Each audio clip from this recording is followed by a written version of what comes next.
Eyazaala abaana abataano nga tebatuuse asobereddwa yeetaaga buyambi akatambi okugenda kuba ng'okafuna mu maaso awo. Omusumba Rosias Bugingo ayagala kwetta obulumi bungi ku mutima nabyo ogenda kuba ng'obifuna mu maaso awo. Furufiga aleese wamma obujulizi bwonna. Olutalo wakati wa Fiiki Gaza wamu ne Sheila Gashumba yamulimba kolabo byonna ogenda kuba ng'obifuna wano ku Sylvia News Extra. Mugamba mutya, mwasibye mutya abantu bange? Kansuubire nti muli bulungi ba mikwano. Endiga z'omusumba Rosias Bugingo nazo zitabuse wamma zimuweereza essaala enkambwe nga enkola yaffe.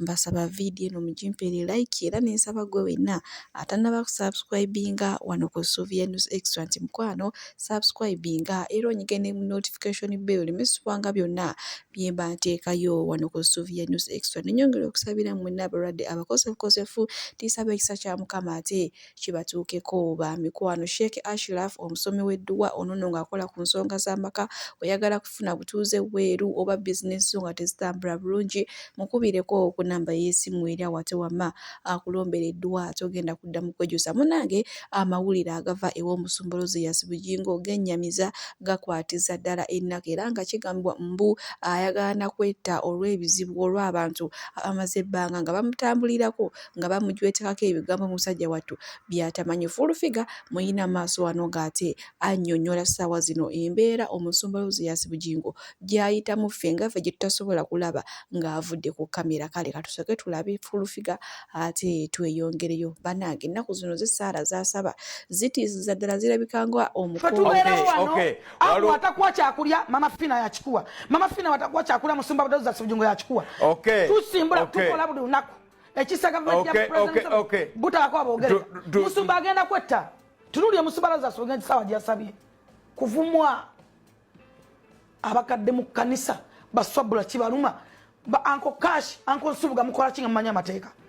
Tosobola kusuinga Kasuku. Tosobola kusuinga Saimo. Tosobola kusuinga Tamale Junior. Yebu lwatula ku mukutu gwe. Musumba Rosias Bugingo Susan Makula. Omusajja oyo bobola besala akyayina sanyo ku mutima. Akyayina mirembe. Bana balina omubakinga. Bwe najja na unasanga omwana yali atuvuma. Nga nanga nvuma. Samu wabira. Samu sibata yagenda.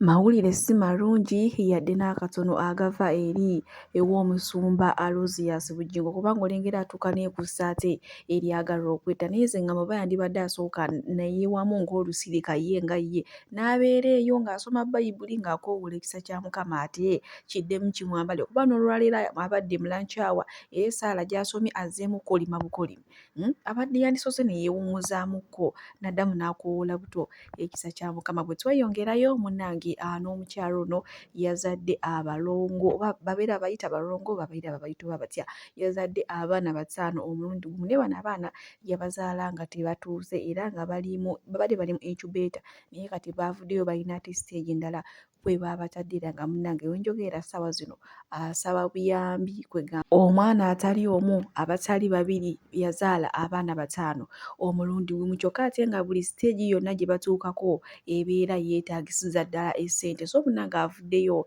n'akoowoola gwe wenna munnange nakazadde alumirirwa omutima gw'eggwanga bambi osobola okukwatayo k'oyina ate n'osobola okuyambako mami waffe ono eyazaala abaana abataano. Bwe tweyongerayo ewa Fiiki Gaza munnange ono n'avuddeyo n'akolimira Sheila Gashumba oluvannyuma lw'okumulimbalimba nti agenda kumutuusa ku bayimbi abanene era akole nabo kolabo omwali Chris Brown, Burna Boy ne Davido n'abayimbi abalala bangi. Munnange Fiiki Gaza alaba ebbanga lyetooloola ye mwana muwala ayongera kuleeta mamotoka akanya kwesanyusa biri bye yamugamba byo yabisuulira ddala. Ebigambo bino Sharom ne Frank Ntambi be babireese mbu era ye ali eyo wamma akokkolima bitya Fiiki Gaza agamba tabanga muntu alimba ku nsi kuno nga Sheila Gashumba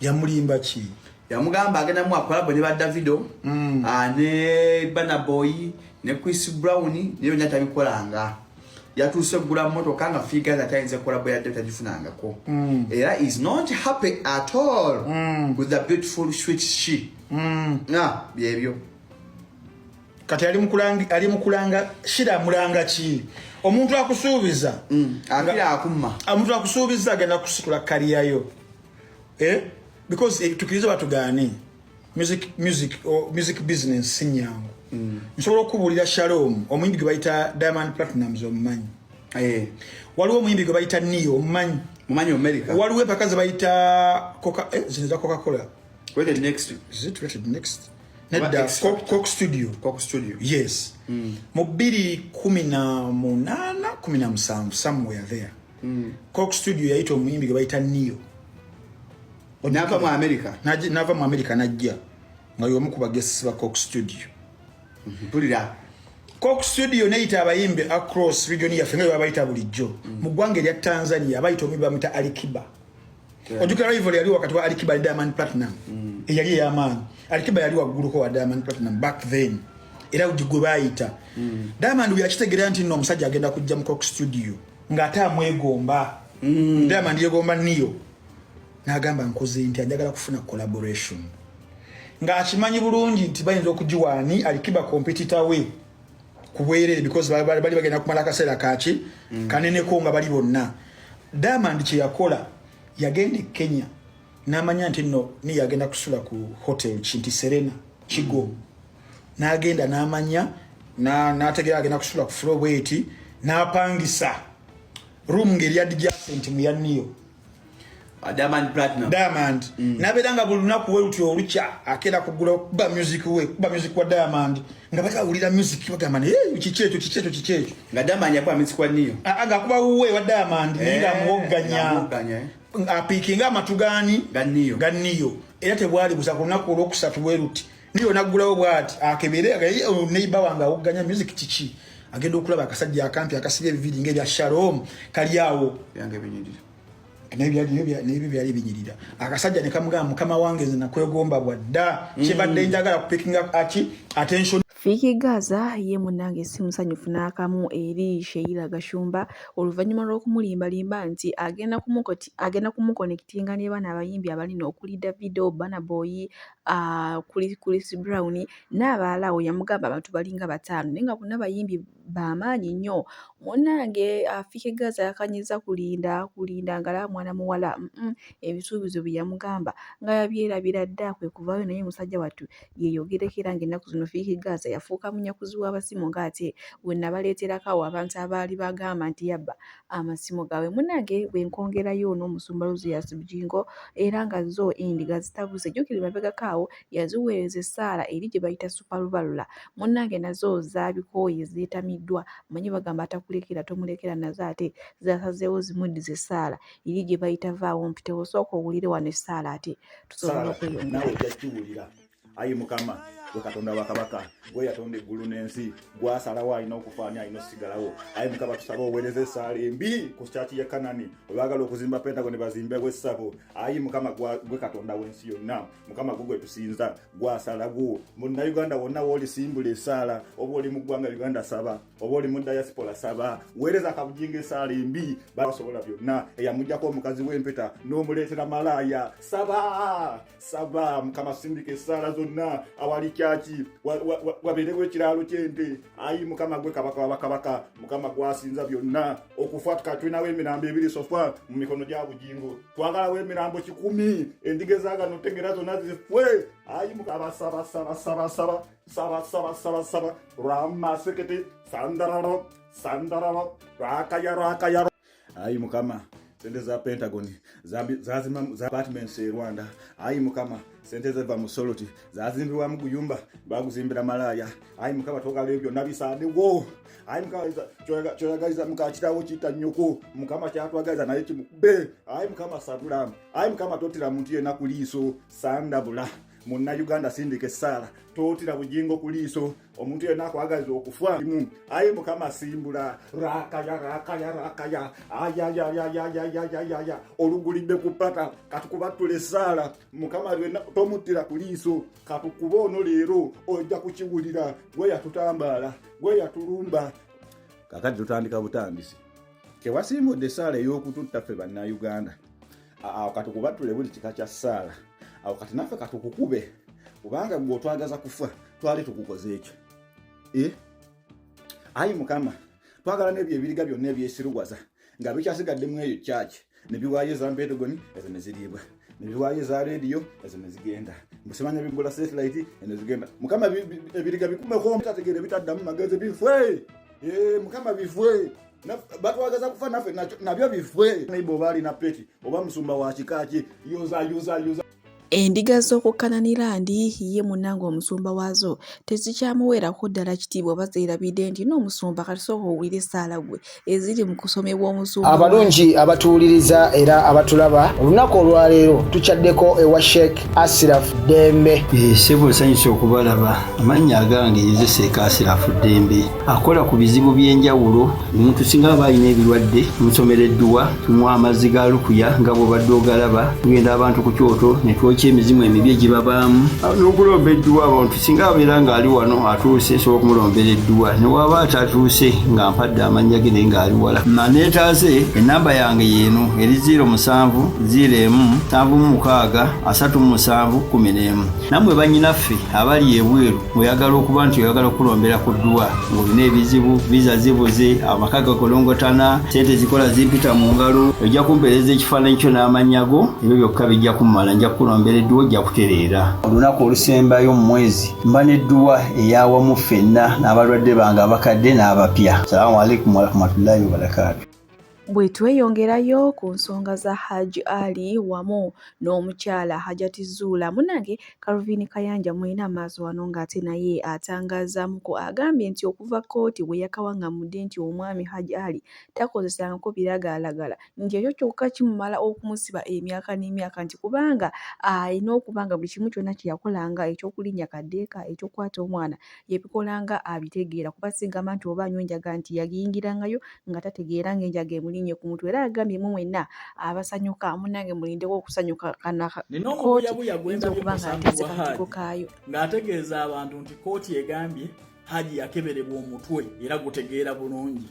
Omubuyabuya nakkaatiriza nti Haji takozesanga ku biragalalagala byonna era Hajjati Zuula yali mukyamu okuwaayiriza ogw'enjaga. Naye mukimanyi nti singa poliisi ku fayiro yeeteekako nti omutwe gwe gukola bulungi era omusango waguddiza tewaliiko biragalalagala byonna baba bakutadde mu musango direct nti kyonna kye bakuvunaana wakikola otegeera bulungi. Saate singa obaako enjaga ng'Hajjati bwe yali agambye osobola okuwunga n'ogenda mu kisenge ky'abaana mu kifo ky'okugenda mu kisenge ky'omukyala olw'oliko enjaga ku mutwe. Kati tugenze mu bya misango. You people mwabayingira mu buli nsonga mujja kujaguliza ne maziga nze mbalaba kuba wano logic yakola. Singa fayire ejja ne bakugamba nti omuntu ono mutwe gwe mulamu tosanyuka buuzo omukazi kye yali amwaccusing ekyenjaga kuba kyekikuyisaawo mu kooti osobola okugamba nti naliko enjaga ku mutwe ne mukyala wange yali agimanyi nti njinywa bwe namala okubamu ekibaaba nze saamanya nti ngenze mu kisenge ky'abaana kuba obujulizi we buli abaana bagamba nti baakulabanga ng'otoga omulala. Kati mwe omanyi muyingira mu bino nga tolina wadde ebbaluwa y'abatiisimu olw'okuba mwamanyira okubeera ababuyabuya mwagala 23 minute news naye nga mutwe temuli kantu. Sit down otegeere biki by'olimu kubanga mugenda kujaguliza mu maziga nze mbalaba kuba kino kibadde kibayamba. Actually ndi mukopa wa advice kuba kati mbakubira indicator mulabe gye mulaga mulabe government gye batwala. Government bwe mala okukakasa nti omutwe gwo mulamu emisango bengi kuyingizaamu direct nti wagikola otegeera. Maximum penalties this.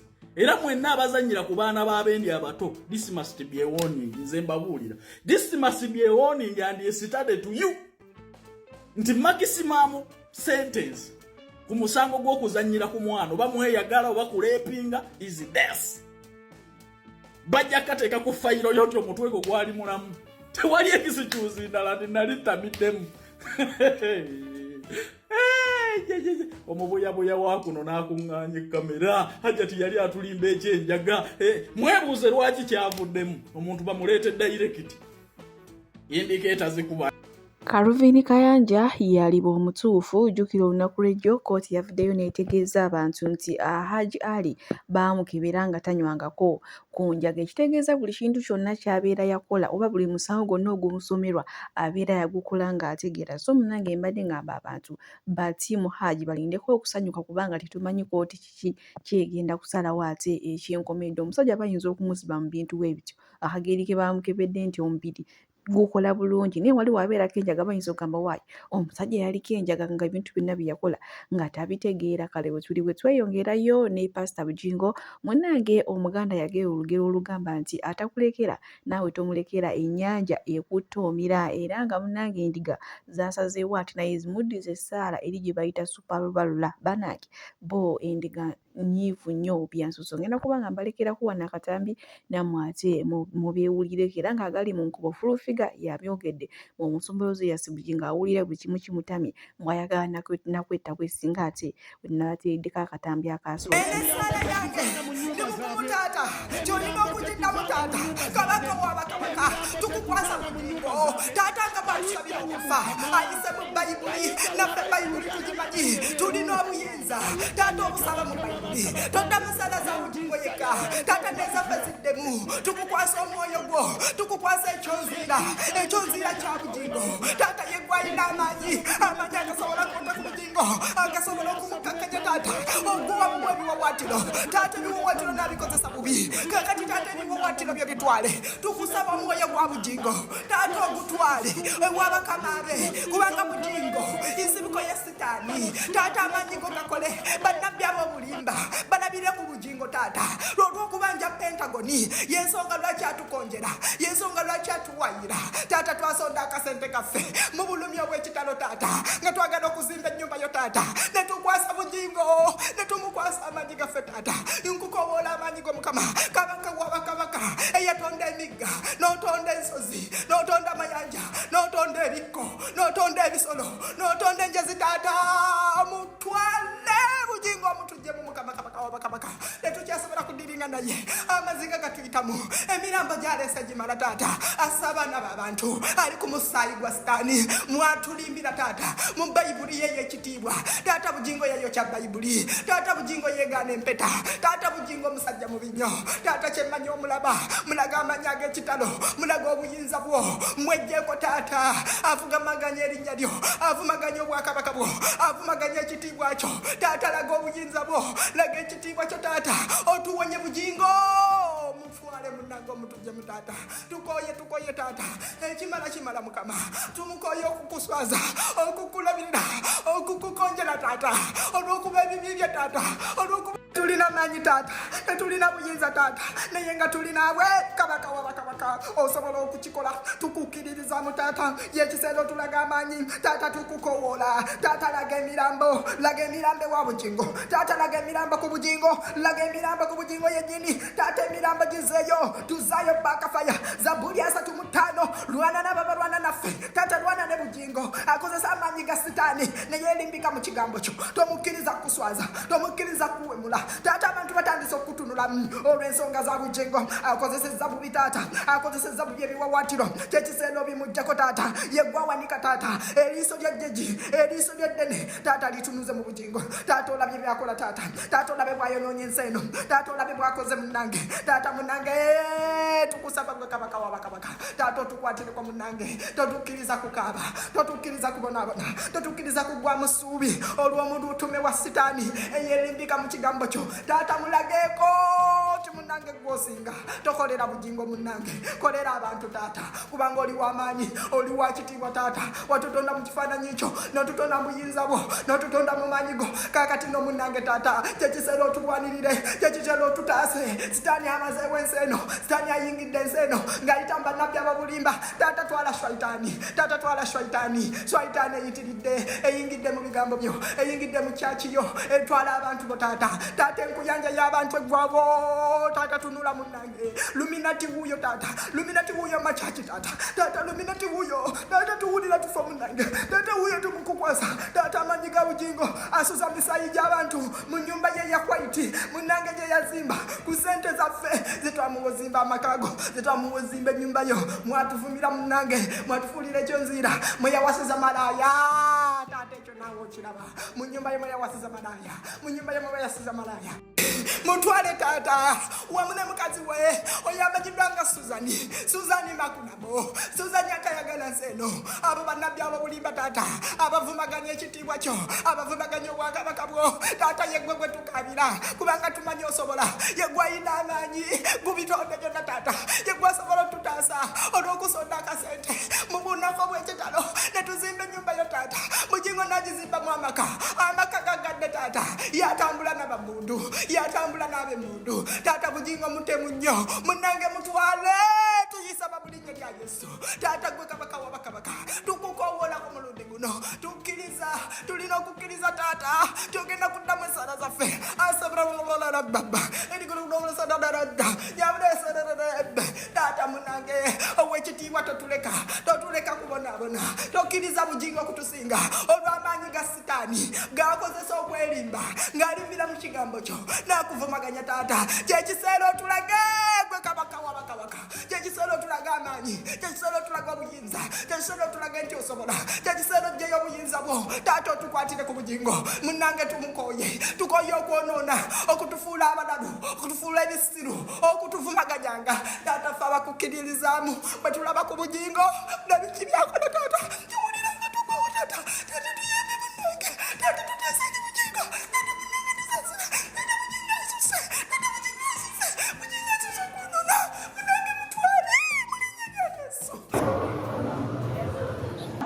Nze musawo Namaganda Sylvia era nga ndi musawo omutendeke ate era nga nkola n'ekitongole kyebayita Bright Future Superior Unique Manufacturers ebirungi kikola eddagala erya habo nga lirya 100% natural. Alina osteoporosis, alina rheumatoid arthritis, alina ebirwadde ebiri mutawaanya bya joints, omugongo, afunye accident, bannange byose byenjawulo. Kaddio kitegeeza omutima, fasitula kitegeeza era olina omuntu takyajjukira ebijjavudde oluusi yeerabirayo, alina alzheimer's, memory loss, olina omwana takola bulungi mu kulaasi, bannange omuliza akyankalana eddagala likola bulungi ku baana. Tulina mu katinga kano bayita prostate relax.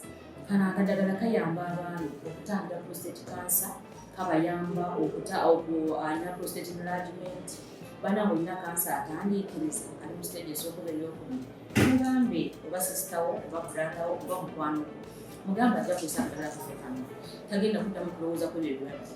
Enkwaso ze tezimala kamuyamba okuyimiriza enkwaso ze okukyawo. Bannange tulina expowerman bw'abanga alina enkwaso ze tezimala kano kayamba okuyimiriza enkwaso ze afuna premature ejaculation bw'aba tuuse mu kisaawa amala mangu kano kandida oba any harmful bacterias